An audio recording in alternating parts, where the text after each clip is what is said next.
Late Night Happy Hour, Law and Sporter, our legal podcast is back on a Thursday. We got a full crew here.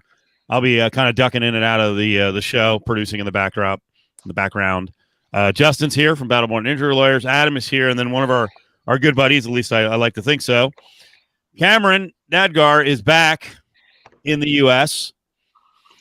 Cameron, for people who haven't heard you on the air, I've seen you on a couple of the videos. Last time we talked to you, you were actually in Germany, so give your background because it's pretty impressive, really cool stuff, and then we'll get rolling. All right, 25 years in the Air Force. I've been flying F-16s, worked for and everyone from Secretary Rumsfeld up through multiple administrations throughout, fly F-16s. Most recently, when I was on the show, I was a commander out in Germany, leading advanced training for the European and African theaters. I was plucked out of Germany and had the opportunity to come back to Las Vegas, which I consider my adopted home, having lived here for about 6 years earlier this decade, and am now commanding the Nevada Test and Training Range, which is the size of about the state of Maryland, and it's the southern third of the state of Nevada.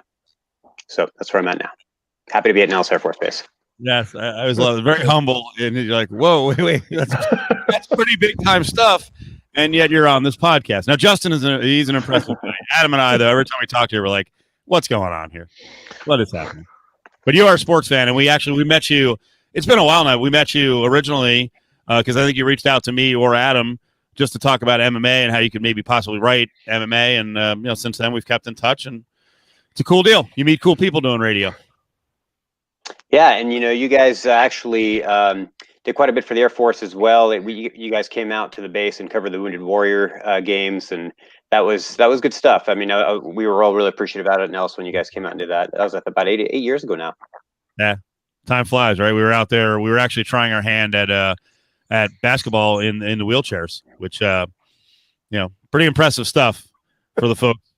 It really, right, Adam? I mean, when you tried it, it was like, man, the amount of strength and conditioning, I was gassed.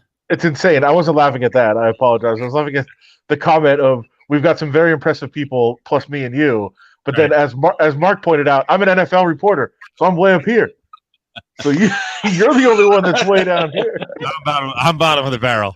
According to Dana White, I'm way up here. Yeah, I'm bottom of the barrel.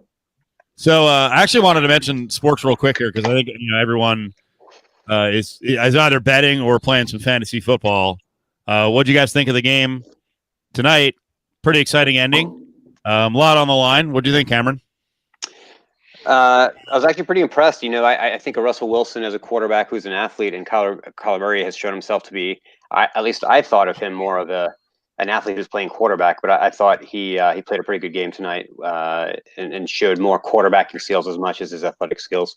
And then on the other side, the Seattle offensive line, when they needed to run the ball, in the last drive, they kind of faltered at the end there. But up until that point, we're pretty dominant. That was pretty impressive. Not expecting that. Fantasy football wise, of course, the guy who blew up the most, Lockett, is who I'm playing against, right? So that's Murphy's Law there. Let's see a couple things at the end of the game. Was everyone watching closely how, I'll use the word close again, how close Kyler Murray was to completing that pass in between two guys at like the one half yard line? That was close. Isabella. Yeah, dude, close your hands. Now I know he was heavily distracted, but lock your hands. That was actually an amazing throw with a guy in his face. His arm got knocked away though. The defender hit his arm away. Right.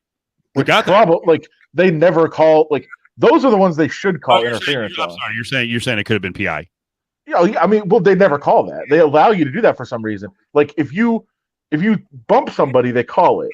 But if a guy is going for it and you kind of knock his arm away, they never call that. Never. Not that I wanted it called, but I mean those are more of interference than most of what you see. Before we blame the refs, though, Adam, I think a little of that went on the receiver too. It didn't look like he adjusted to the ball. It looked like he overran the pattern, or he didn't adjust back to the ball a little bit. He just adjusts back 1 yard, and I think Cofield's right on the money. That ball was pretty well thrown under duress. It was right there. It was a great throw. I mean, it's obviously there's two defenders there. It's a tough spot to try to zip it into. But yeah, it was one of those games. And by the way, I had Seahawks money line and Cardinals plus 5.5. So really, the safety was a very fun moment for me. Very fun. I had Cardinals 3. I really enjoyed the safety because I was like, am I seriously going to get beat here because of a freaking extra point? Like, not even get the push. Now, in the end, they kicked a field goal. So But you had Seahawks 3. I had Seahawks 3. Yeah. Okay, yeah. So it was 23-21, and you're like, seriously? Because of a mixed extra point, I'm not going to get at least the push in this one. And if people did notice, who had 2 sacks in the game and who had the final sack, Adam? Carlos Dunlap. Yep. Who was available for next to nothing from the Bengals? Carlos Dunlap. Who needs a lot of help right now on the defensive line? Raiders. Was that his 5th or 6th? I don't know. Remember? Oh, for what they got him for is 6. Yeah, 6. Yeah. And then what? The Raiders got a 6 taken away in the latest. Like I said, they should have traded all the picks. Get something for it before they take it away. They're not going to take away Carlos Dunlap. Imagine they're like, you don't get him. We're taking him away. We're putting him on another team. We're putting him on the Chiefs. Sorry, that's a real penalty. So, all right. Well, I don't want to start out with like terrible news, but Justin, as a former public servant, you always have a good opinion on what's going on with the pandemic and COVID. So, I heard rumors tonight that Tuesday could be a more restrictive shutdown day. What are you hearing in Nevada? I'm not hearing anything. I'm just going to tell you what I suspect is going to happen. Is I think we'll roll back at the same pace that we rolled out, with meaning bars and restaurants are going to be the first to close. I think they will, unless there's a drastic turn in the numbers in the next 4 days. Then I think restaurants are going to have to go take out, no in person or in dining seating. Maybe they'll still let patio. I don't know. Probably not. And bars will have to be closed again. I don't think the casinos are going to close. I don't think any other businesses are going to close. I don't think we're going to go back to the first lockdown of only essential services yet. But I mean, the numbers are just they're so bad right now. And we're setting daily records. Set another record today on cases that I don't see. I could understand a governor at this point just saying, like, you know what, there's nothing more that I can do for everybody to abide. I've given all of my instructions. People are going to abide by it or not, and they're not, and there's nothing more I can do. But the governor sort of backed himself into a corner here, saying, I'm giving you 2 weeks. At 2 weeks, if the numbers don't improve, I'm going to do something. Well, the numbers got worse in the last 2 weeks. And we should also be clear, like when we talk about numbers, because I know some people get really upset talking about case numbers, because case numbers, can mean a lot of different things. I mean, if there's no hospitalizations, there's no deaths with them, then it's a little bit misleading at times. But as we've talked about, Justin, it's a lagging indicator. That's one of my favorite phrases. But and right now, the hospitalization numbers are as bad as they have been since the beginning. This is as bad as it's been. Yeah. And so it's not just people getting cases and testing. Its hospitalization numbers are really, really bad right now, and it's only going to get worse. We know that it takes a while from onset of infection to hospitalization, and the numbers are getting worse and worse every day. Yeah. So yeah, the case numbers are at all-time high. The test positivity rate, which is indicative of the fact that it is really high, which is indicative of the fact that there are more cases out there yet that have not been tested. You're not getting enough tests around there to get a true indicator of what percentage of the population has it. I think the CDC or the World Health Organization says you want your test positivity rate to be about 5%. That means you're testing enough people to get a true sense of the infiltration numbers of the virus. And so, but even with those record highs of the last 3 or 4 days, our hospitalization numbers have exceeded our peak. It's, as I understand it, it's especially bad in Washoe County and Reno, that they are at or near capacity right now in their hospitals. And so, that's the fear for any elected official right now about not doing something, is finding out that the hospitals are turning people away and they're dying. That's the nightmare scenario. Cameron, what's your take on what's going on and what could be done? Yeah, so right, it's got to be it's got to be strict measures and a lot of self-discipline.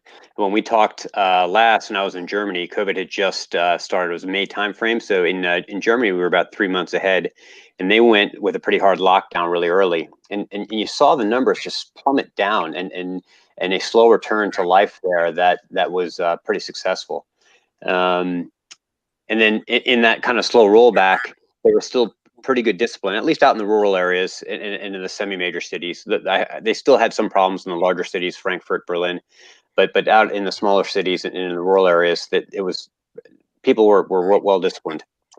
So if you take that kind of as a data point of what can work, you look at it and you go, okay, hey, look, we know social distancing work, we know masks work, we know washing our hands consistently works. And oh, by the way, it works for everything else that's going to be a problem now, like flu and other common cold things, right?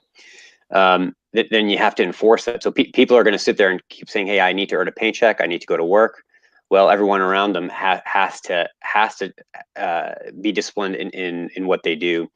And unfortunately, what the numbers have shown over the last 4 to 6 weeks is we haven't been very disciplined, right? The numbers say that, because if nothing else, and you go out and you look around and you see social distancing being broken. You see the stories of the super spreader events are happening, 20 to 30 folks in an indoor gathering, and that's where a lot of the spreading's happening. So what can be done? I mean, there's obviously a full gamut from a full lockdown to something that's rolled back, kind of like what Justin thought would happen with a kind of a rollback, and as how we rolled into it. And that's probably what's going to have to happen if we're going to stop the numbers.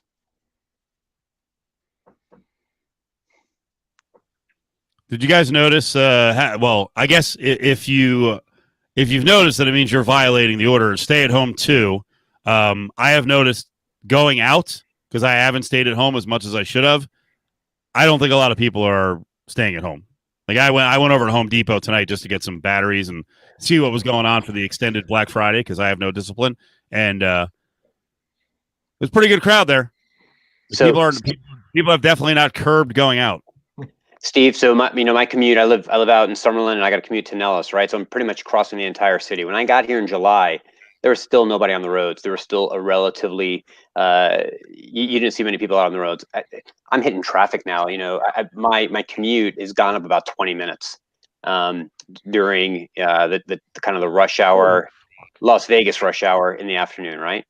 That's how many people on the 93, 95 heading south, on the Summerlin Parkway heading west,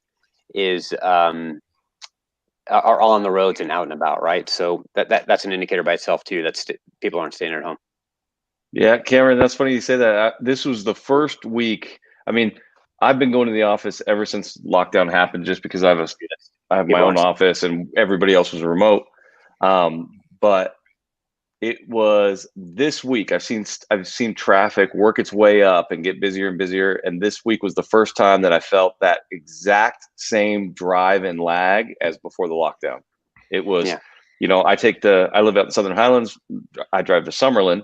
So I'm taking the 15 to the 215, and that 15 to 215 interchange will back up in the mornings, back into the 15. And I haven't had it back into the 15 until this week. It was first time. Now it's like regular traffic. We're back to it. So, I mean, overall, how do we look at that?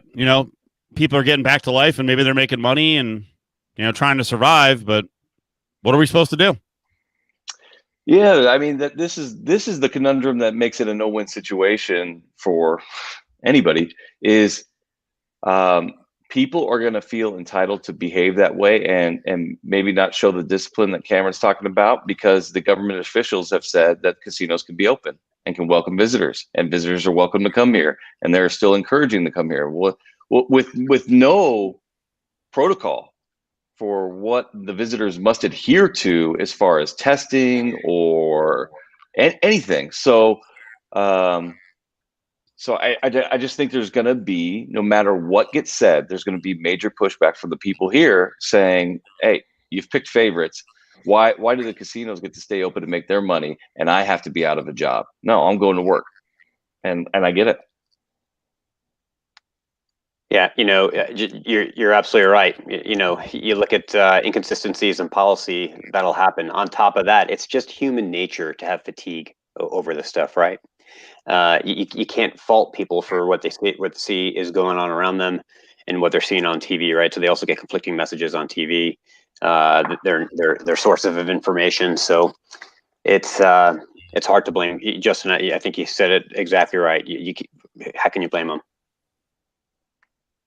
And I saw somebody in the comments just said like, well, it's too late now. What are you going to do?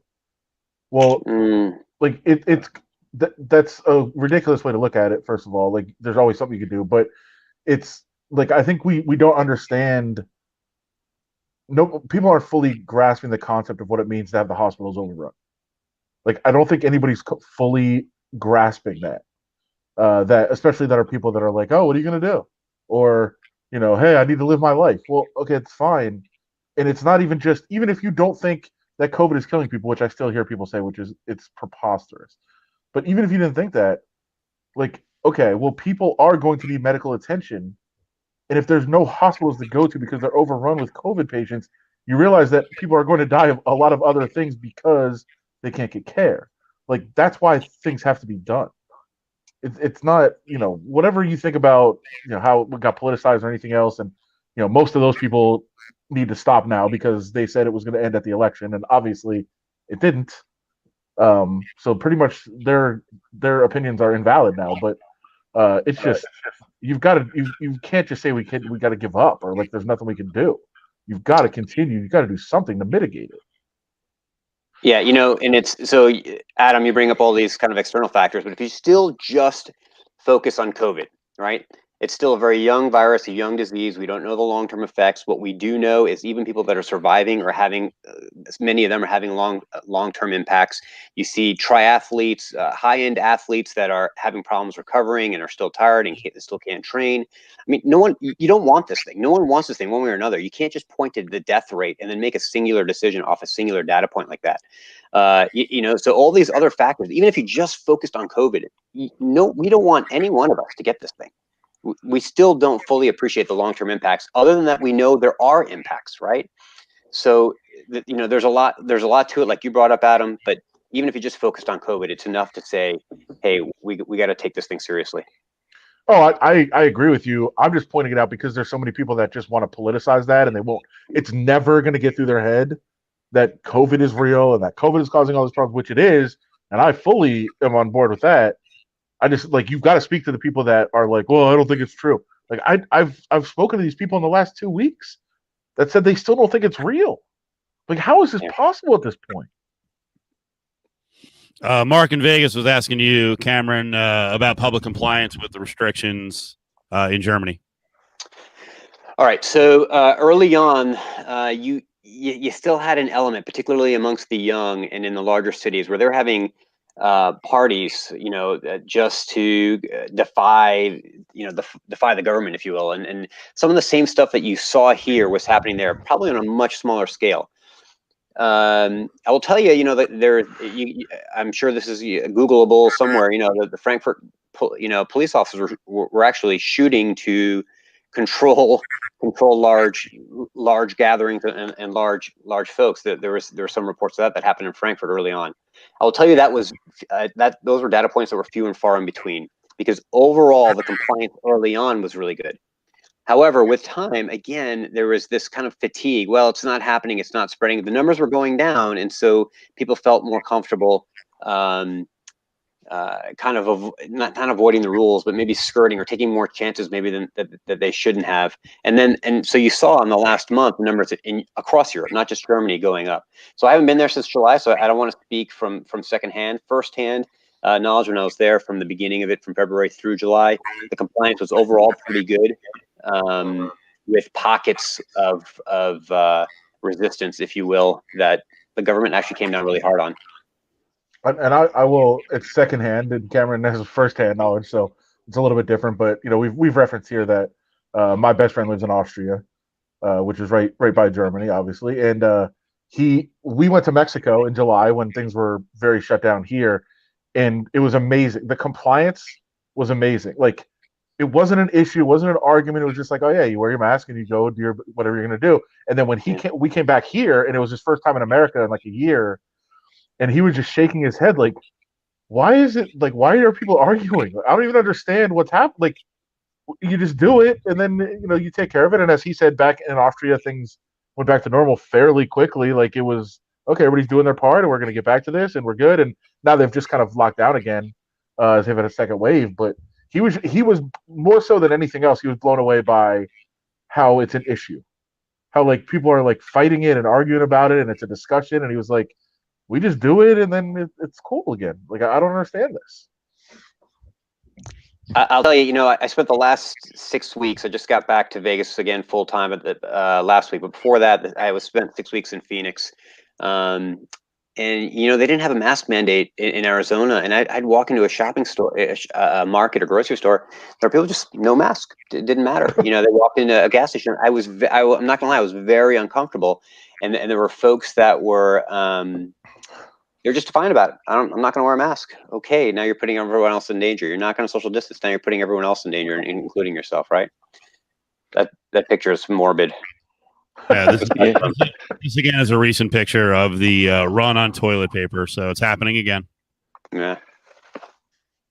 Yeah, I had a similar experience. I went to Colorado. My brother lives in Denver, and this was middle of July. And so we were just coming out of lockdown. Mask compliance, I thought here was really good.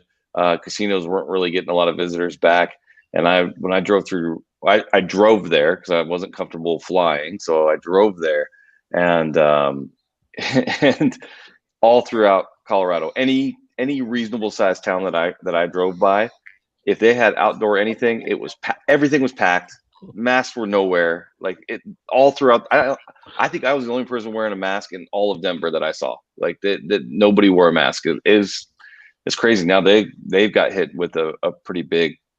I don't even know if it's a second wave. It's way bigger than their first wave, whatever that was, in Colorado as well. They're hitting daily landmarks as well, and I didn't see any compliance there, which made me think when I came back to Vegas, we were doing a pretty good job. I thought our compliance here, at least when I was out and around and at stores, and looked pretty good to me. But clearly it's not enough. I mean, it's especially not going to be enough when you got the strip open. I mean, there's only so much you can do at that point.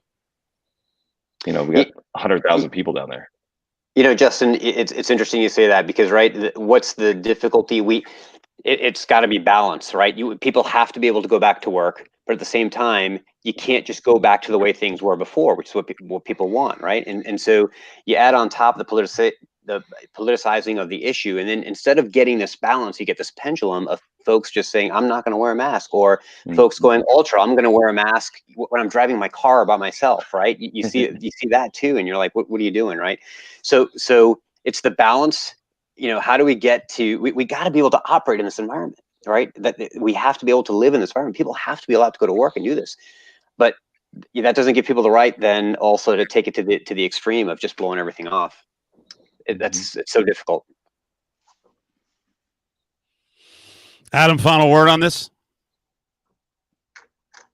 Anything? By the way, this is Costco.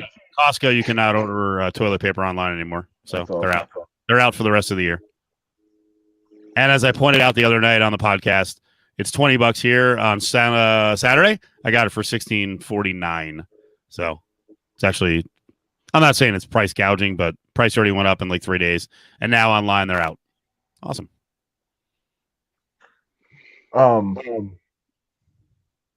Yeah, I saw the.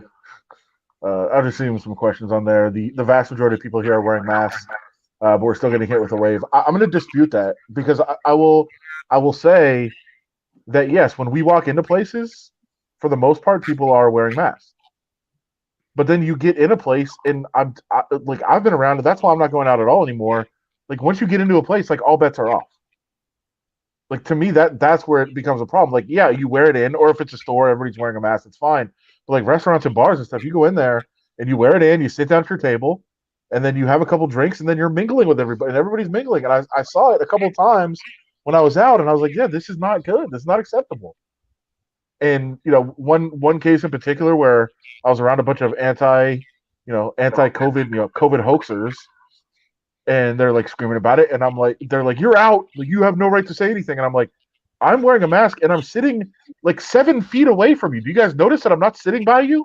I'm sitting in a corner, and stop coming over and talking to me, especially to come over and say like, COVID's not real, which is like, why are you even doing this? Like, it's insane.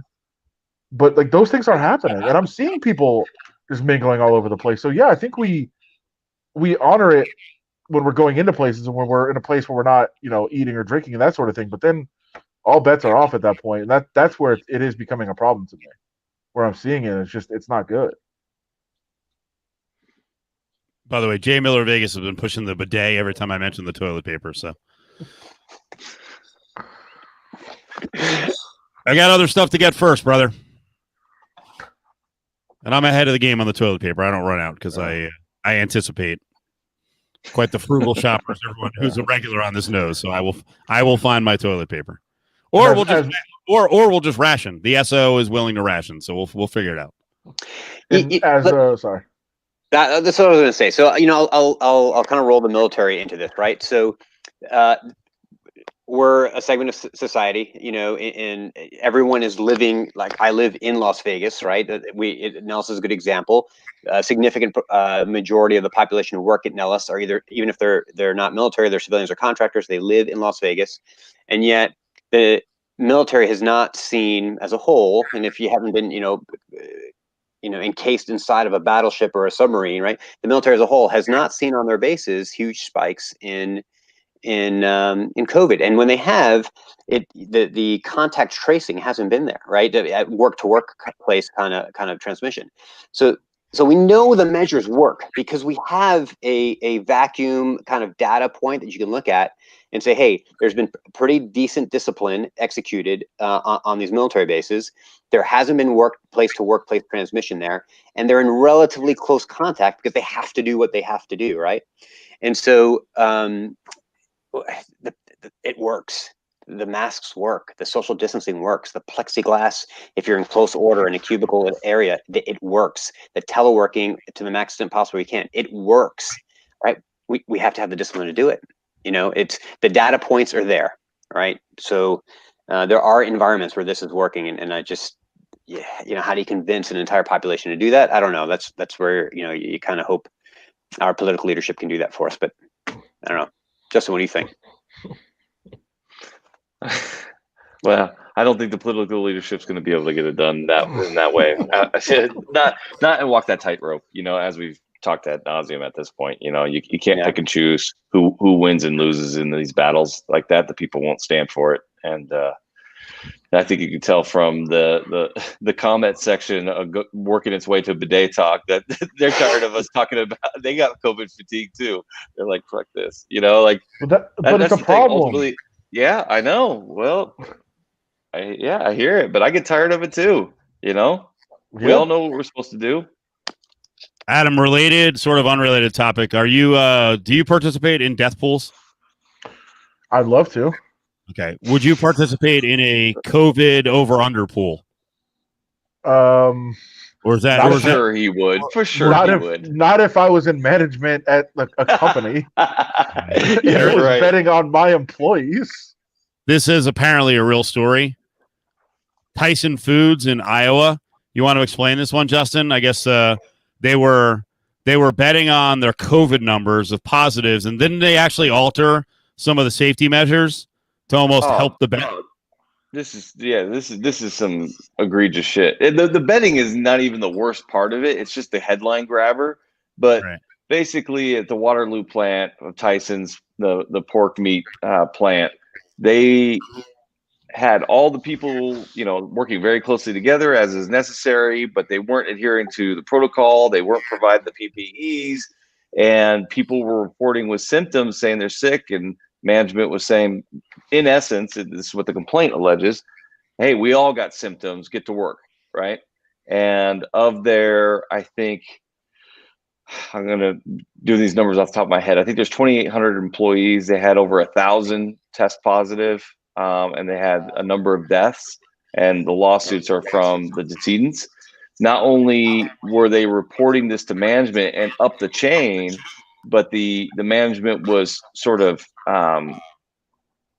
placating the concerns of corporate, and corporate was actually transferring people from other plants that were shut down in states that weren't allowing them to operate into Waterloo, thereby infecting more people. So I mean, it's nasty from top to bottom, and then you basically have one of the main managers of the plant being a part of a gambling ring on the over or under of COVID positives and who was next. It's first of all, is it wrong that one of my biggest problems with this story is that the people that were making the bets were then setting the policies, and therefore, like, they were in control of if the bet was going to win or lose? Like, that's one of my biggest problems. Well, no, it's your biggest problem. That's the sad part. But Of course, because you're a rules guy and you want the competition to be fair, and you're like, wait a second, yeah, I'm out. So- I'm out of the pool. You guys are altering the results. You have too much power. So a manager was betting the over and then telling employees they had to work closer together. That's bullshit. That's fixed. I don't like that. But obviously, it's disgusting. It's completely disgusting. And yeah, I guess the first question, as somebody pointed out in the comments, Justin, criminal charges here. I don't know. It depends on. I'm going to say unlikely, just because the restrictions were not going to be mandated in any criminal code, and they're part of an emergency declaration, and so the powers of the executive branch in that regard, I think, are going to be quite limited as it pertains to them being criminal offenses for not adhering to the protocol. So I'm going to say no, but that's with very limited knowledge of the state and what the actual directive said. And as you mentioned, the betting part of this is just the headline grabber. It's the thing that gets our attention, and we'll talk about it. But obviously, the work conditions and the way that they were handling this is the disgusting, egregious part, and the fact that they're now allegedly responsible for 5 deaths. I would say they are responsible. I guess we'll find out in court. But when there is a case like this, again, the betting part is just it just is what it is. But can that be a factor in the suit? Like, can the claim be not only were you responsible for the deaths, you were so callous about it, you were fucking betting on it, and that can impact the damages. Oh, you think I'm not asking that question in deposition to figure out, did you bet? Well, you bet on this, right? Did you bet the over? Because then I'm going to go with the storyline that this was intentional, right? You were trying to spread this in order to make sure you won this stupid bet. So, yeah, I mean, the reality of what this all comes down to, like, this right here is a single story that shows you why the government immunity or the liability immunity that they were handing out like candy to everybody during COVID to say, hey, we need you guys all to operate, we're all in this together, is bad policy.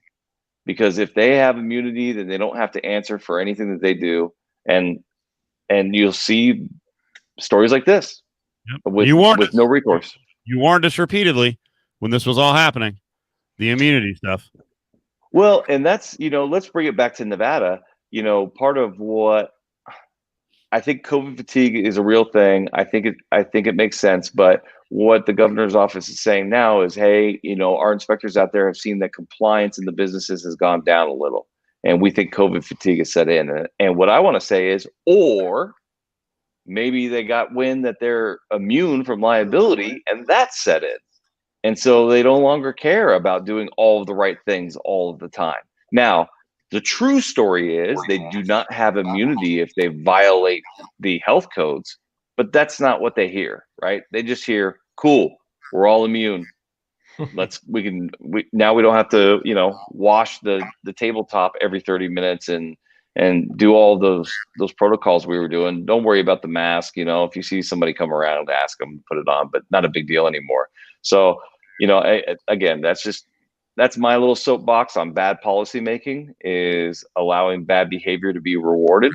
And those are the kind of, Waterloo's obviously a sickening story. And I hope they're held accountable all the way to the very top of the chain there. Cameron, you got anything on this, or we'll move on? Your call. Yeah. All I want to do is choke slam those guys. We can move on. Well, you know what? Without knowing the next topic, that was a really good segue. Let's get into Nevada and voter fraud, and we can talk a little about what we saw with Giuliani and some of the other attorneys today. I'll play some of those videos. But speaking of chokeslam, we've got a new challenge in the state of Nevada. Now, we've got Ross Miller and Stavros Anthony separated by like 10 votes. Joe Biden wound up winning, by a healthy margin. Swindlin' Susie Lee actually won by 12.5K. And here comes Big Dan Rodimer. He wants in. He's got the legal challenge. He wants a new election in the race because of voter fraud claims. Justin, does he have a case? No. The race is that in Clark. Well, first off, the entire district, this is important, the entire congressional district sits within Clark County. Clark County election officials have already certified their results, with the exception of one county district court, or not district court, sorry, county commission seat. That's the Ross Miller versus Stavros. And so there's going to be a special election for that race. And like we talked about on the radio yesterday, you're going to see super low turnout and a super unpredictable result. The registered voters that will vote in that race will be possibly single digits, low double digits. So 153,000 people voted in it the first time. You're probably going to see like 15,000 vote the second time. I don't know, maybe not that low, but no, Dan's got no chance there. No Nevada court has yet agreed with any of the election challenges that have been levied, whether they filed them in Carson City, Clark County, or otherwise. I think we're currently at 0 for 10 on challenging any of the counting. So there was a number of lawsuits filed before to stop the counting of mail ballots in Clark County. Those were all thrown out, no standing, no evidence presented. And then there were some challenges after the election about which votes to count that were cast in Carson City and in Clark County. Those also all lost. There has been no evidence presented as to actual voter fraud. But we do have inconsistencies, and it's important to talk about that, right? So Joe Gloria, the Clark County election official, in reporting to the Clark County Commission, said, hey, we looked at 60,000 provisional ballots. Well, we get provisional ballots all the time. Why do you get provisional ballots? A big chunk of it this time is new reasons. Same-day voter registration. This is the first election in the state of Nevada in which you are allowed to register to vote on the same day as the election. So if you do that, you have to do it by provisional ballot. The bulk of the provisional ballots were same-day registration.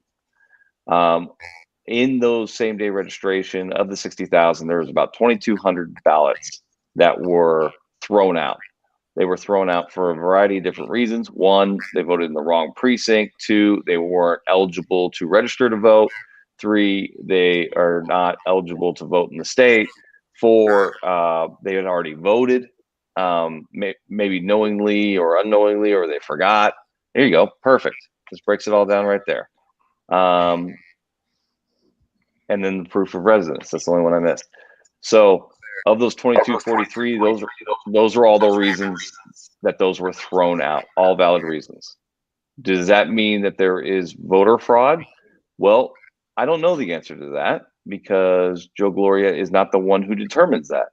He'll hand it over to the Attorney General's office. The Attorney General will do an investigation and determine whether or not, say, the voted in the wrong precinct one, the not registered to vote, and not adequate proof of residence, you're not going to get anything there. Whether or not the people who voted twice did so intentionally and knowingly, that's a crime. That's a felony if they did. So there could be 115 cases that could be prosecuted. So the Attorney General, Aaron Ford, will have to look at those. But what the real rub was here is that there was 139 discrepancies that existed in Clark County that pertain to the Ross Miller versus Stavros Anthony Clark County Commission race. And what those discrepancies could arise from is basically one of two things. One, the voter checked in but didn't cast the vote, or two, the voter cast the vote but wasn't properly checked in. And so there's no way after the vote has already happened to rectify those inconsistencies. And because there was 139 of them and the margin of victory for Ross Miller was only 10 votes, Joe Gloria says, I can't certify this election as the true result. And that's why we're here. All right, guys. Cameron, you got any questions, or Adam? I know it's a lot. No, the numbers are pretty straightforward. Just broke that down pretty clearly. Yeah. I don't know. You know, it's obviously hubris, right? You know, you stand up, you lost the election, and you're looking for any way to get back in, and the numbers just don't support it. It just all comes back to the data. It's pretty straightforward. What? Can you just be in Congress, Cameron? Just like stand up and be like, hey, listen, we're good. The election's over. We're good. So you know, this came up last time where a couple of the folks that were commenting wanted me to run for office, and so if you break it down, 42% of the country is going to vote.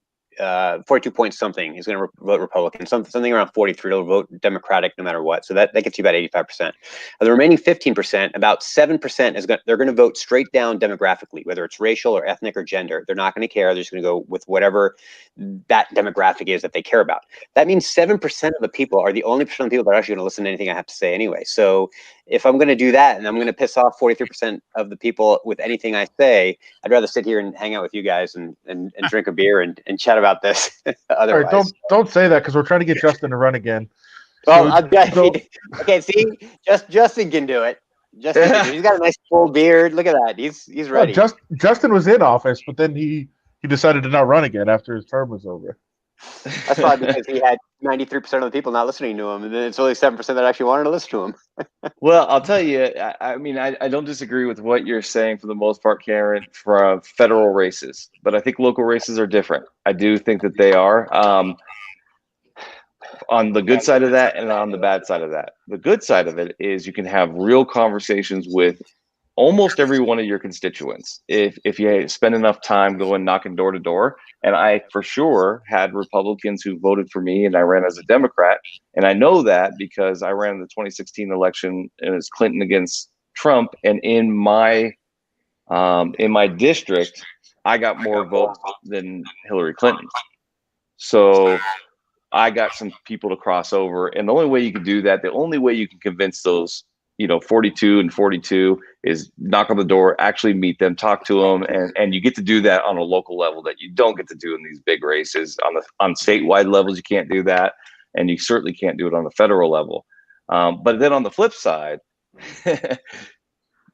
95% of the people who voted for me have no fucking idea who I am, right? Like they never, like they don't open the door, they don't answer the calls when I try to call them. And they're the only thing that brought them into that polling location was the top of the ticket, and then they happened to go, you know what, all right, and they just went down the ticket in the fashion that you exactly described. And so it can be somewhat of a thankless job on the statewide, but it's also a little bit, you got a little bit of anonymity to it too, though. You can do what's right and not fear such a big public backlash, because nobody even knows who their assembly person is. So I'm a fan of state politics. I think it affects our lives more directly, and we can influence, at least in this state, we can influence it more easily. Our elected officials are more accessible, and good people like yourself are always encouraged to run. And if they ever want to run, there's opportunities everywhere. We don't have a good enough people to run. Justin just confirmed he's running again in 2022, so that's good. Yeah, I heard that too. No. If I run again, it will be sometime. My daughters are still too young. They're 10 and 8. I got a while to go. There was actually a question there. It's a little bit off the topic, but somebody just said, is there ever a case where a lawyer gets a case? So I was right here. Does a lawyer get a case and just go, yeah, this is a lock? Do I get? In general, would a lawyer just be like, oh yeah, 100%, we got this one? Or is there always like, it's always like 80-20, to 60-40 to 50-50? What I would say to the client, or what I think in my head? In your head. Oh, locks all day long. Yeah. I would never say that to a client, because number one, I can't guarantee results, right? That would be unethical for me to guarantee results. I can't do that. So most of the people in Vegas, I find, like percentages analogies. They like talking betting favorites and underdogs, right? And we talk in those terms. So I say, yeah, I don't always say 50-50, Sean, but what I tell them is, if anybody tells you that they know what a jury is going to do, they're lying to you. You have no idea what a jury is going to do. And so do we have to take some of those cases that far? We do, to keep them honest, right? But that's 2% of the cases.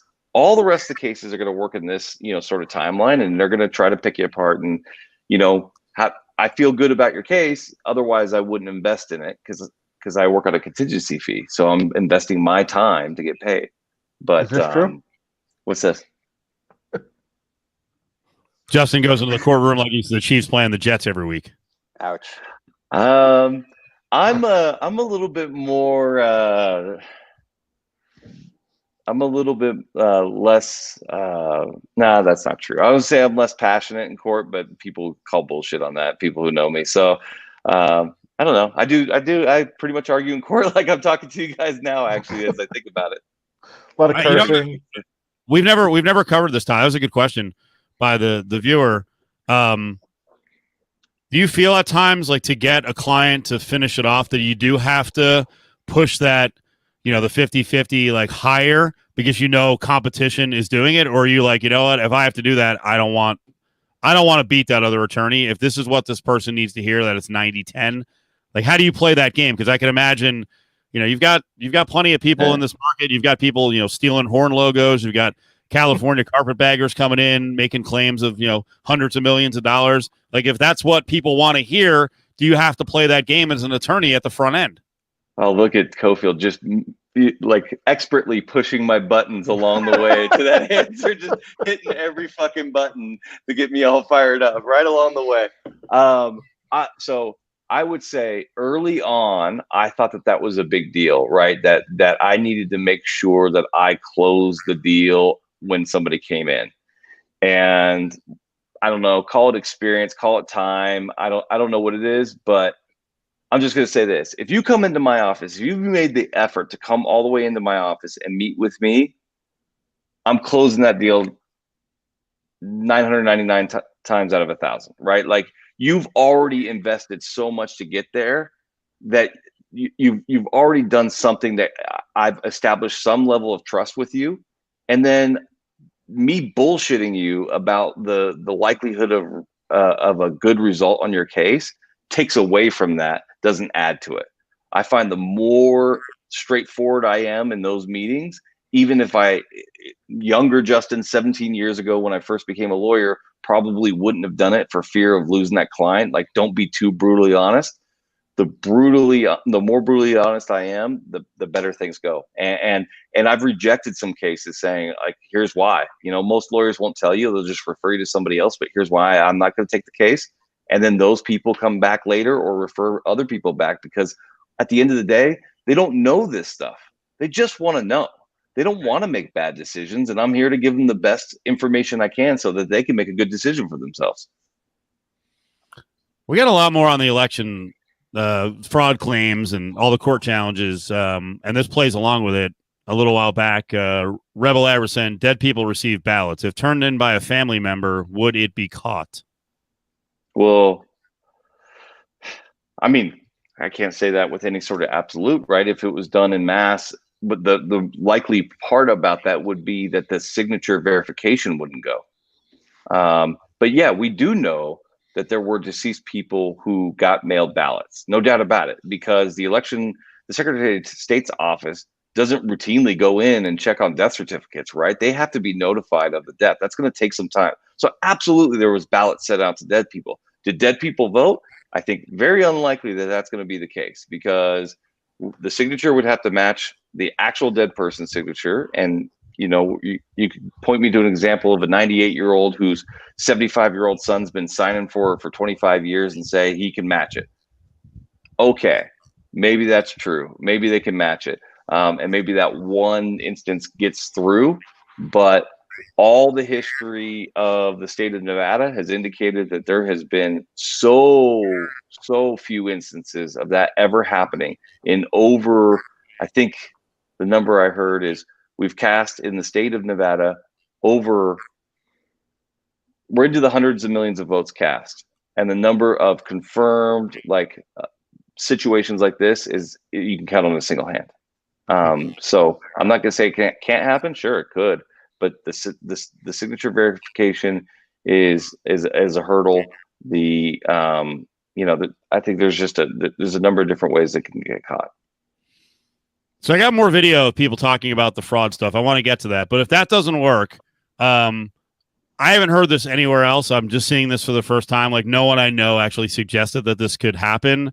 The headline on this story is Trump's election power play persuade Republican legislators to do what U.S. voters did not. I'm being sarcastic. This is down the line of what Adam was talking about in going into states and saying, hey, you know what? Don't certify this. This is not what the people want. Give it to Trump. So where are we on this? On the believability of this plan working? Been saying it for months. I know you have. I mean, can the plan work? It can if a significant portion of people, give up on democracy. I mean, that's what it's asking to be done, is to do what the Constitution is meant to protect against. But there is a path through our Constitution where electors can have some freedoms to vote against the will of the people. That's a broken part of that part of our system, I think, needs to change. Now, whether the Electoral College and versus popular vote, I think there could be some reasonable discussions that can happen on both sides of that. But the idea that we still need electors to cast ballots on behalf of our population because we are so uneducated that we can't speak for ourselves, which is the whole purpose of the electors in the first place. I think that part needs to be rectified. But I mean, I haven't heard an update on this, but have those elected leaders in Michigan, have they agreed to go to the White House? Are they going to participate in this? The ones from Wayne County? Yeah. So they at first they refused to certify. It was 2-2. And then they changed their vote because they said they were threatened and intimidated. And then Trump called them and they asked to rescind their yes vote and change it to a no. The state has said no to them. Right. No. But he invited them, right? The party leaders to the White House. Right. Are they going? Can I bet on yes? I mean, this story was from today, so it was like 10 hours ago about the invite. So I don't think we've got an answer on it yet, but yeah, he can do that. He can just invite him to the White House and then try to sway them. You can do whatever he wants.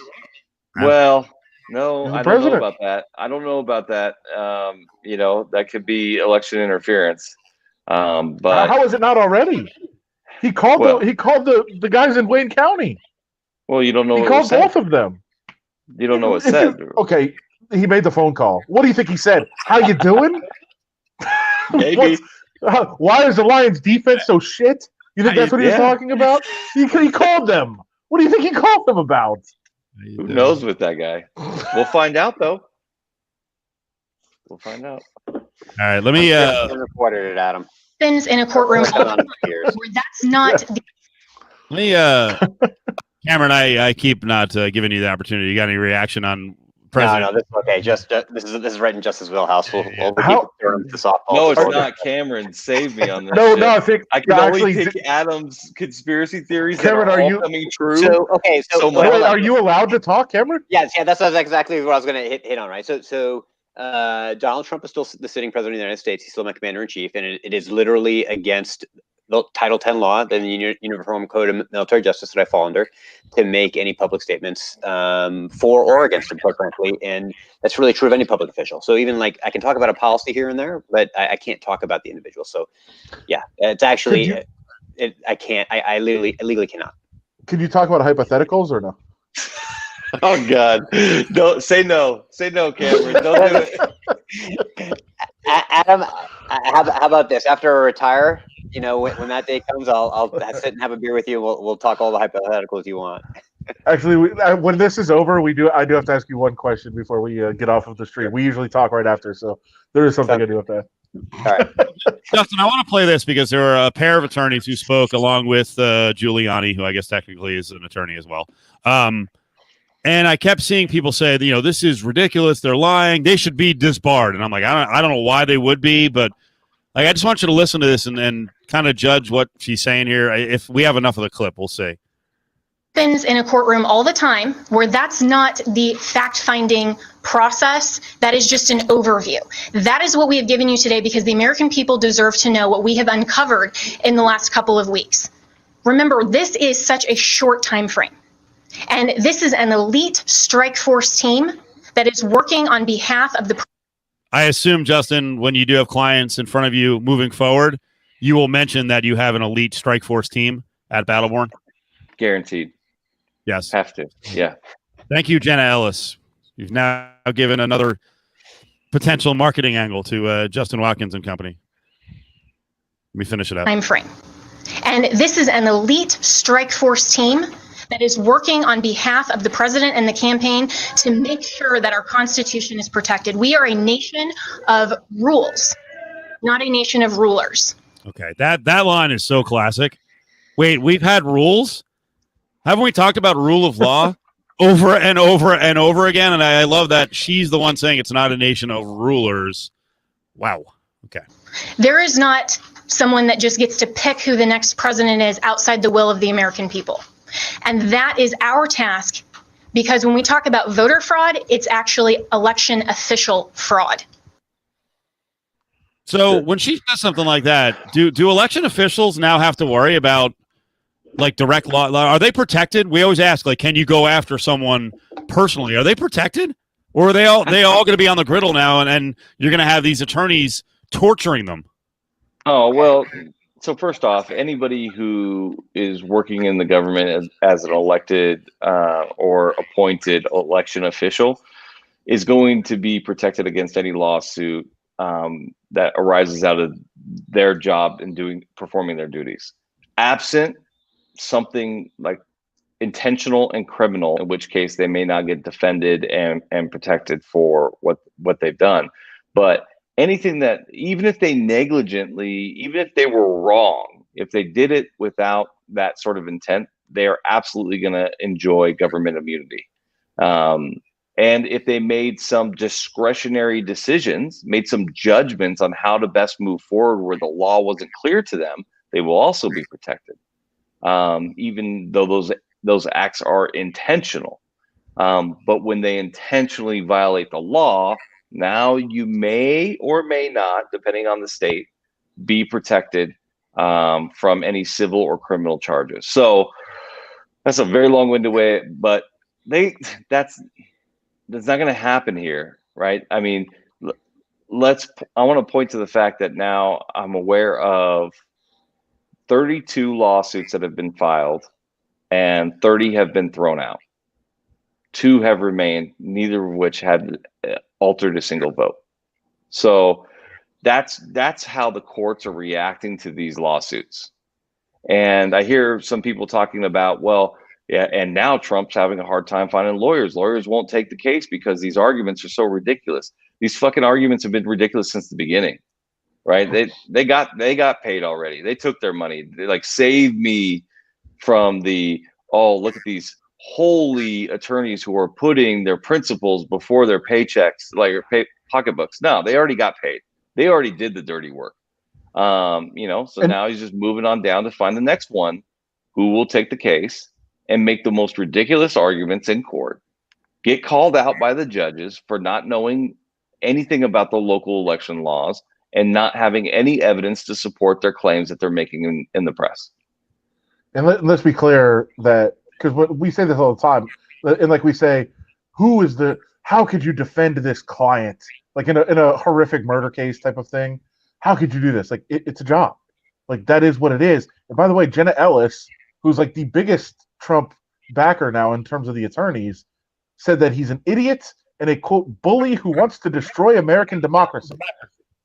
Like that's what Jenna Ellis said about Trump.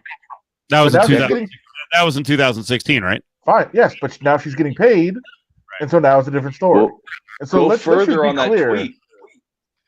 that tweet she sent go the next step further. Says what we need to do. Right? You have it? No, I just have that one. Okay. I'll I'll get have it. to find it. I can Talk about the find only it. thing that's going to save America is people standing up to people like this and not placating them. That's not verbatim. But again, But we do need to be clear when people are like, these people are like throwing away like this, or they're throwing away their values, whatever. Like, it's their job. Like, they're doing their job. So I don't really. whoa. Yeah. No. So hold on. That's the same thing. Defending a murderer in court is that person's constitutional right to have a legal defense, right? I think, yeah. So here you go. This is why the nation is in such terrible shape. We don't have truth seekers. We have narcissists. Yep. But so I do not put these two things on the equivalent basis. Defending a murderer and moving forward with what you know to be a frivolous lawsuit and making bullshit claims in the press on behalf of somebody because they're paying you money and you're the attorney. Those are not morally equivalent, or are they ethically equivalent in my mind in any model rules of law and conduct for lawyers, or morally would they have to, should they just not, like, should they quit their job? Like, if their job is to be his lawyer and he wants them to take these cases, is it a question of you quit your job or you just press forward? So, I mean, let's not act like there's somebody who is making the decision for these lawyers and that they are just following orders from some partner who's accepting Trump's check. These people have accepted this work, right? Trump offered them money and they said yes. They are the decision maker on it. But what you ask is an interesting question that the state bars in the United States have struggled with, which is, okay, I'm an associate working on this case, and they come to me, the partner who just got hired by Trump, and says, hey, I need you to write a brief that asks to throw out millions of votes in Pennsylvania on fraudulent basis. Okay, what do we got? We have no evidence. I just need you to, wax poetic to try to convince the court that we need to throw out millions of votes. Find whatever you could find, but we have no evidence. The state bar says in that instance that you must refuse because it's a violation of your ethical duty. And that if you get fired, which you won't, because you know that you'll report the person to the bar. But if you get fired, that you then report the person to the bar, and then appropriate sanctions will be done. But that absolutely is a tricky situation. What they should do morally is not a question for me to answer. I'm not their moral guide. I'm here to talk about what the ethical rules of being a lawyer are and what you agree to do. And what you agree to do when you accept to be a lawyer is not commit fraud upon the court. That means I'm not going to file a document in court that I know is false or leaves a false impression upon the court, nor will I let anybody else that is my client, of whom I have control, allow them to perpetuate a fraud upon the court. We as lawyers, our highest obligation is to be an officer of the court, not to be an advocate of the people. That's second. So the first example of somebody defending a murderer is directly in line with their ethical obligations and the writings of the Constitution. So I just don't see anything ethically wrong with somebody doing that. In fact, many people would say that is, something to be commended, that they would be willing to sacrifice themselves to work in that fashion. It's a very tough thing to do, to defend the criminals out there. It's not rewarding, it's not fun, but it's what our Constitution dictates. Hey, Justin, can I ask a question on what you just said? You were talking about if the lawyer has to refuse, right? If in the scenario that you painted where someone comes, hey, I've got no evidence, but go. So can you talk a little bit about then in that scenario, what are the standards of evidence, right? Because does that get now into a gray area? Well, no, I mean, the evidence is, we have defined what evidence is, right? And so at least in the court of law. Like all this is in the court of law. What happened out there in that press conference is got nothing to do with nothing, right? They are not making any representations to the court. Nobody fucking cares. The state bar is not looking at that. Nobody cares. Okay. But when they've put a filing in court, that's where it matters, right? You have candor with the court. That's one of your obligations, right? And candor with counsel. You can't commit this fraud. So what is evidence? Evidence is a whole shitload of things. Evidence could be testimony from an eyewitness, a person, right? So if they have a person who's willing to testify, that's evidence. Okay, that's something. It could be documents, it can be audio recordings, it could be video recordings, and it could be circumstantial, which is it's not direct evidence that you could see or hear, but leads you through logic to understand that something happened here. A footprint. DNA is direct, so it's not DNA, but you could see you could put the logical clues together to get to a conclusion that is not directly in front of you. That's circumstantial evidence. So what are the evidentiary requirements for some of these Trump lawsuits? Well, it depends on what they're asking for. In the state of Nevada, what they've asked is to stop counting ballots because, well, their biggest lawsuit, stop counting ballots in Clark County that come in by mail because the machine that you use isn't correctly matching signatures with and verifying them. And so what the court said is, do you have any examples or do you have any proof? Can you point to a single situation in which somebody vote was cast and shouldn't have been, or vice versa? Can you give me anything? And the answer was no. So the case was thrown out. Great, thanks. Let me punch up the other attorney who was speaking today. She got people fired up. Sidney Powell. Well, he is very worked up. She's very fired up. Yes. The best thing of the whole day was the hair dye.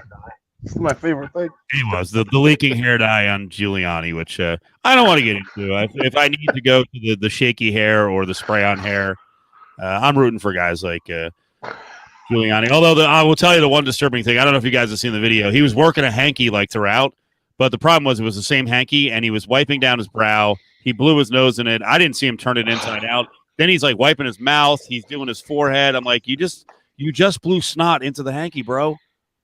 What is going on here? And then, by the way, we don't have to point out, right? We do see the visual, right? I guess you see a visual. They're all close together, and of course, no masks, right? So here's Sidney Powell. This is stunning, heartbreaking, infuriating, and the most unpatriotic acts I can even imagine for people in this country. Why is she taking part in it if she's saying it's unpatriotic? Oh, she doesn't mean what they're doing right now. Let's keep going. To have participated in any way, shape, or form. And I want the American public to know right now that we will not be intimidated. American patriots are fed up with the corruption from the local level to the highest level of our government, and we are going to take this country back. We are not going to be intimidated. We are not going to back down. We are going to clean this mess up now. President Trump won by a landslide. We are going to prove it, and we are going to reclaim the United States of America for the people who vote for freedom. There you go. Strong stuff. Thanks, Sid.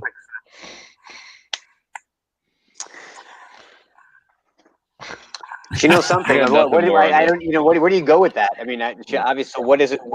There's so many claims in there with no actual facts. I mean, no examples, no. It's just spin. Yep, it's a lot of spin. That's why you see that the documents that actually get filed in court are very different than what they allege they're gonna produce in these press conferences. A number of these lawsuits expressly state that they are not alleging fraud, despite what's going on in the press conferences. So, don't pay any attention to what that's being said. Look at the court filings, and you'll see what the true story is. Moving off the president, so Cameron can actually be involved in the show. I do want Well, what do you think is going on here? There's a lot of layers to this one. Again, we're talking about a rollback, more lockdowns here. California's got a curfew now. Michigan, there's been a lot of upheaval there, and Matt Stafford's wife decided to step up and say, yeah, living in Michigan is like living under a dictatorship. So, I mean, I'm not going to play the video, but I don't know. I don't know how to react anymore with. Not to be too harsh. I feel like there's one thing we'll get to a couple angles. Like there are certain things, and sorry, Cameron, but there are certain things with the government like I don't trust. We'll get to some of those, right? So healthy cynicism about your government, local and federal, fine. But has it been that rough? Could it be that rough for the wife of an NFL player? Seriously? Did you see people then started posting pictures of their house? Mm-hmm. And it's ridiculous because you shouldn't be judged necessarily on where you live or whatever. But they live basically on a lake, yep, where they just have so much property and a huge lake. Like if you're locked down there, is there really a problem? You can't leave that property. You have so much room to explore and go out and do whatever you want to do. You get on a boat. Sometimes it comes back to a sense of entitlement, right? It's in a sense of or a worldview, or where else has she lived? Where else has she been, right? Has she ever actually been outside of the United States? Maybe. Has she ever lived outside the United States? Probably not. No concept of what a dictatorship actually is. I mean, that's all you can say when they're throwing verbiage around like that. Gretchen Whitmer is Hitler. I will say this. I'm going to stand up for the crazies a little bit here sometimes, and just say this, that when I served, you see this kind of stuff all the time, right? Like it didn't matter what the bill was. Like this is the craziest thing in the fucking world, and we've now lost democracy. Thank you, Justin Watkins. But the fact that people get to say this and have this outcry is what helps keep us from being in those sort of dictatorships. And when I want to fight for my rights, I'm going to need those people on my side. So I like to a certain extent that there's a segment of the population that's all against government mandated anything. It's healthy to have a little bit of that.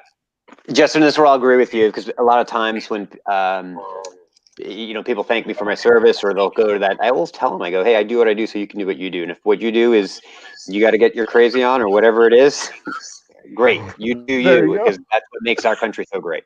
It really is. That's the house. That's oh beautiful. My gosh. That's great. Dictatorship. All right. Just dropped the mic and ran off. Yeah. By the way, if we are a dictatorship, you're in the ruling class. You get that, right? You understand that you are ruling class if you're living there. It's unbelievable. So on restrictions and dictatorships, and I'm sure you're hearing the same thing about Gavin Newsom. I think it's been kind of interesting seeing a lot of these comments about the curfew. That non-essential, you got to be at home from 10 p to 5 a. Adam and I are late night people. Adam doesn't go out. I go out. And Costa's kind of making the joke that everyone has made, that COVID knows what time it is and, get home by 9:59. I mean, this pisses me off so much. I'm going to make a little assumption that I think it's funny that and I'm not saying Costa's one of these people, but people are like, what's it really going to do to keep people indoors and, away from others from 10 p to 5 a? A lot of you are the same people who are like, nothing good happens late at night. So wait, which one is it? Because that's what this is based on, right? That there's a chance if you're out late, you may be hanging out with too many people. You may be partying. So they're trying to roost that. I don't love this. And as a person who I want to go out late at night, I don't love it, but can I deal with it? I can deal with it. What do you guys think of this, Cameron and Justin? Is this just is this window dressing by Newsom? Is this actually going to backfire? It's just so stupid.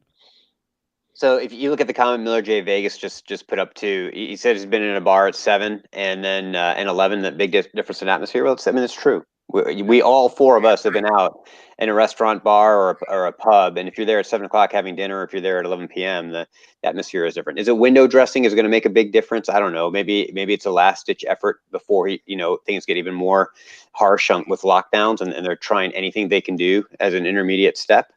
I don't know if I'm in their shoes. Maybe they're feeling like they have to try something, Right. something better than nothing, right? And I think the point from Miller is right. If it's about bars and parties, right? Yeah. I mean, I'm definitely at 9:45 drinking because I'm not an early drinker. At 9:45, I'm one person where I might be a little bit disciplined and paying attention and not being around, on top of people.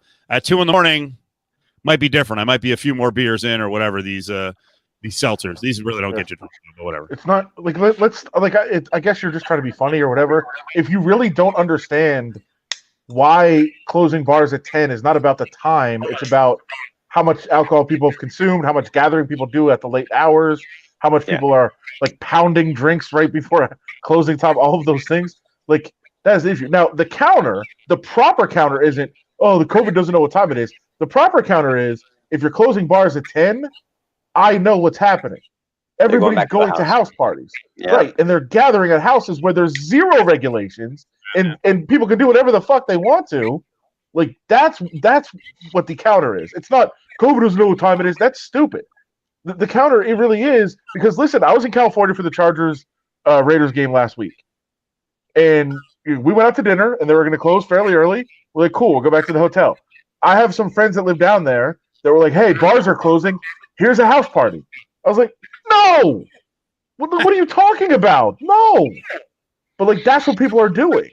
They're just going to house parties. And now there's no mask mandates and there's it's whatever you want to do. So the counter would be, well, if you're closing bars, people are gathering together. Where if we're a responsible society, you'd be like, oh, time to go home. Yeah, I think it's unconstitutional. I don't think the curfew is narrowly tailored in a way that protects the rights of the citizens. So I think it's an unconstitutional mandate. I don't think that it makes a lot of sense logically either. If you're throwing everything you've got against the wall, there's like, I got to believe 70 other things that you can think of that you could do before this that's going to make some more sense, because there's a lot of logical. I mean, I agree with what Adam said. I also think that, like, it's, especially if we were going to do it in this town, you'd never want to do it. But I want people to be spread out and doing all of their activities in as many hours as possible, so I don't have everybody diving in together at the same 8-hour window to get everything done. So logically, it doesn't work for me either, and I just think there's more precautions. If the bars are the problem, shut down the bars, right?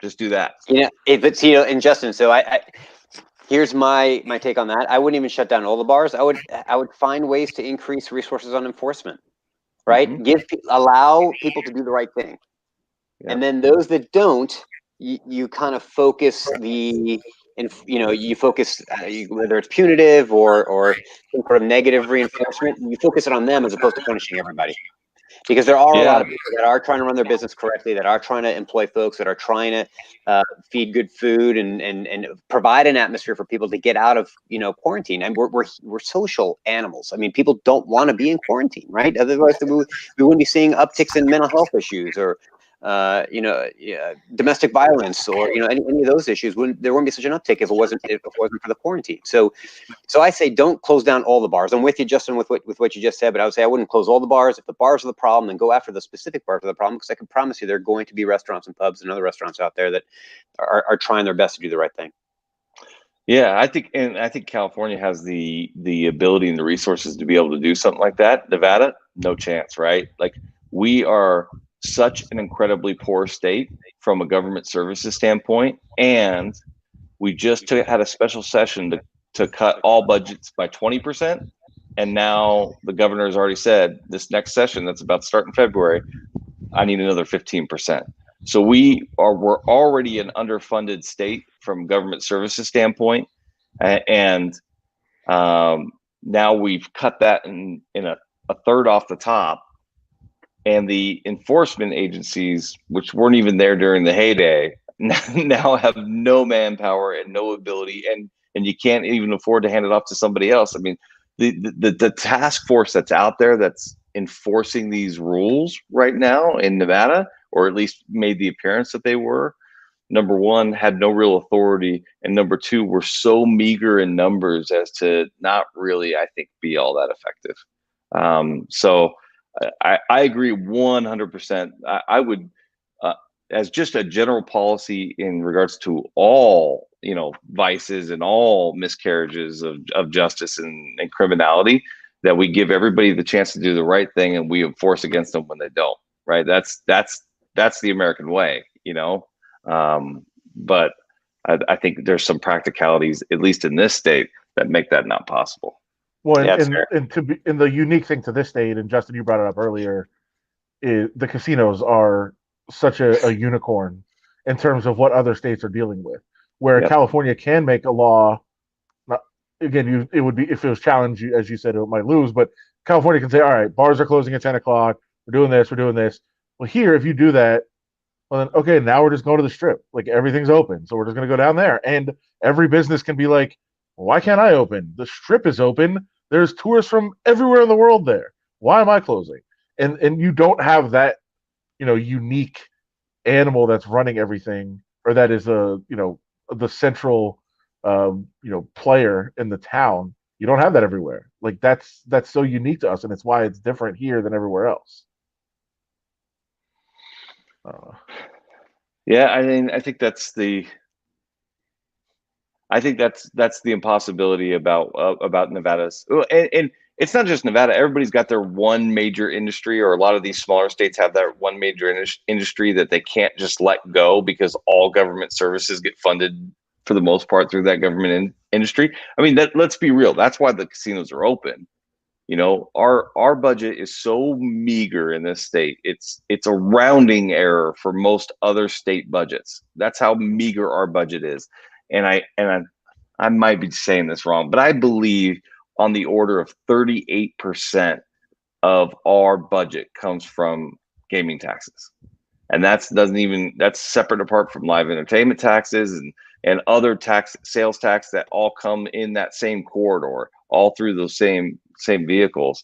So I think it's a safe assumption to say somewhere around half of the taxes that we accumulate in this state come in either direct or indirectly through gaming, probably even more than that. You can't shut down the state, right? Like, we have to operate, and so they have to try to make it work. And frankly, I don't know how you do it. So Justin, let me ask you this: to your last comment on you don't know how they do it. If there was another federal lifeline, would that reduce the pressure on the state legislature to then take more harsher measures to shut down here in Nevada? Because there is the knowledge of the Nevada population getting a federal bailout of some sort, or lifeline, or something of that nature. In theory, that should work. In practice, would it? I don't think it would. Just knowing that, having served in Carson City, whatever the strip wants, the strip gets, right? That it's a bipartisan coalition that will just do whatever they ask. And if the casinos don't want to shut down, then they're not going to shut down. And it's a sad reality, but that's my experience anyway. I have heard the theory, Justin, that the casinos kind of not asked, but gave Sisolak let's shut down for a while. Do you think? Oh, I believe true? that 100%. Yeah, I believe that 100%. Yes. Interesting. I can't imagine in those early days too. They wanted this thing running through their workforce without knowing what it was going to be. Right?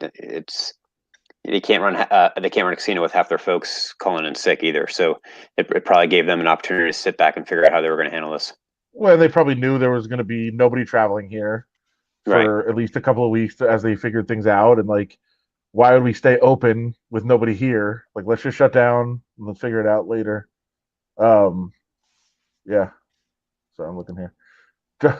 Justin, I'm seeing people on Twitter ask a question, so I'll throw it out to you. It's not on the stream. I think that it can't happen.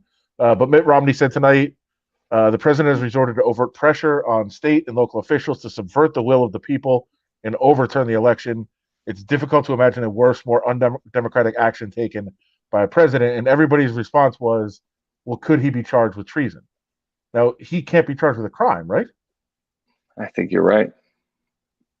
I think that's right. He can't be charged in a crime while he's in his presidency.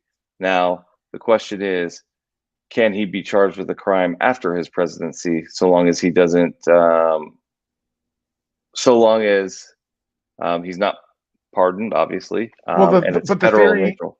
The theory goes that he's going to get charged with crimes that he committed before he was president, financial crimes that we learned about while he was president, and when he leaves office, he'll get charged with that. But if you're immune from prosecution as president, would you be immune from crimes you committed as president? Like, if you're immune from prosecution, then while you're president, could you be charged with anything that you did? I would say that this is an open question for legal scholars. There's some that believe that the president cannot commit a crime by definition. But I think the majority of people would say, majority of legal scholars would say that in performing the duties as president, there cannot be a crime. But if not performing the duties as president, the president can commit a crime. Can the president be charged with that crime during the presidency? I don't know, and nobody knows that answer. It has not been resolved. Can they be charged with that crime after their presidency? I think the answer is yes. Interesting. But I'm not a constitutional law expert, so No. I'm just. Look, That's I just have fascinating. no fucking idea. I just like the impeach him. Well, like, I mean, what's the point now? It's like he's in office for like 3 more weeks. Like, settle down. That's some vindictive vinegar getting spit right there. How about we pass a financial bill to help people out before we start impeaching him again? All right. Yeah. Let me close on 2 light topics real quick. Sean, who's in the chat, was I think he DM'd us, right, Adam, about VGK and cord cutting. He wants to cut the cord, and he's trying to figure out how to get VGK games. Adam, if you want to answer this, because I never figured it out, I still haven't figured it out. I think cord cut, like the one downside of cord cutting, if you want to watch the Golden Knights, I think you're cooked. Yeah, and I've said I think that is the biggest issue for people here. It's not an issue that I have to worry about, so it's a little bit different for me. But I think that is one of the biggest things. I don't even know, because I've never actually watched a VGK game like at my house, so I don't know what how you do it. Somebody said illegally stream it. I wouldn't say that. I know that there is definitely sites out there where you can get games. I'm not advocating that. I'm just saying they're out there.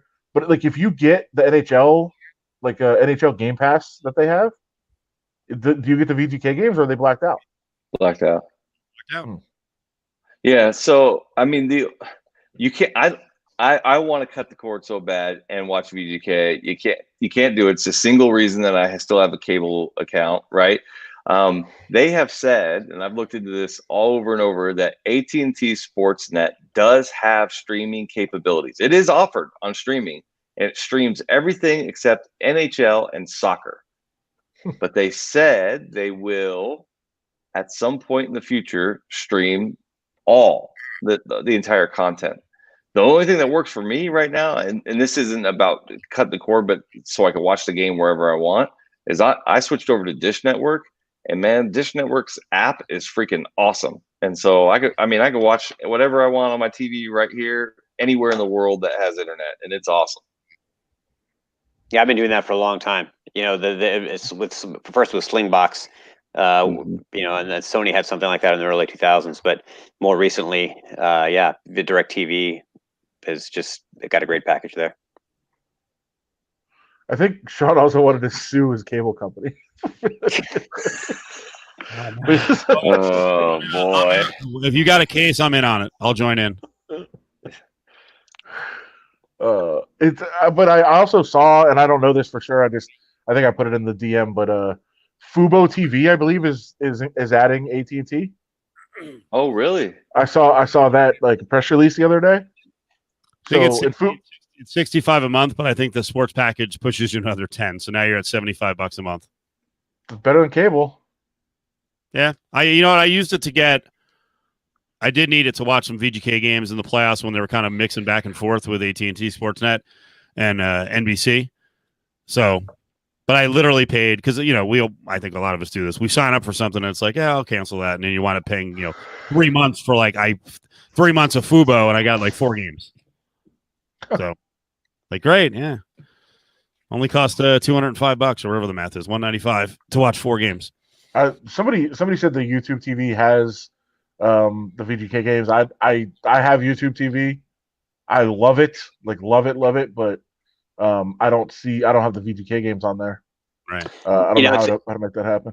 It's interesting. I had access to more U.S. sports in Europe through Armed Forces Network than I did coming here and watching and picking up cable or even with DirecTV.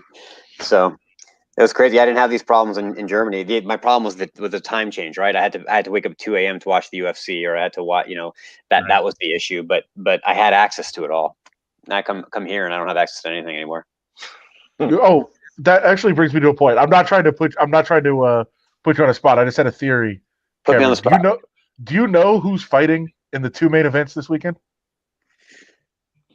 Because it's two title fights, and I made the case that even somewhat hardcore fans don't even know who's fighting. So what's interesting about that is that I just saw it for the first time yesterday. I saw the ad and I can't remember it. I have not looked at the card yet. The answer to your question, no, I don't know. So it's both flyweight titles are on the line. Oh yeah, that's right. So Valentina Shevchenko is defending her title against Jennifer Maia, and Devison Figueiredo.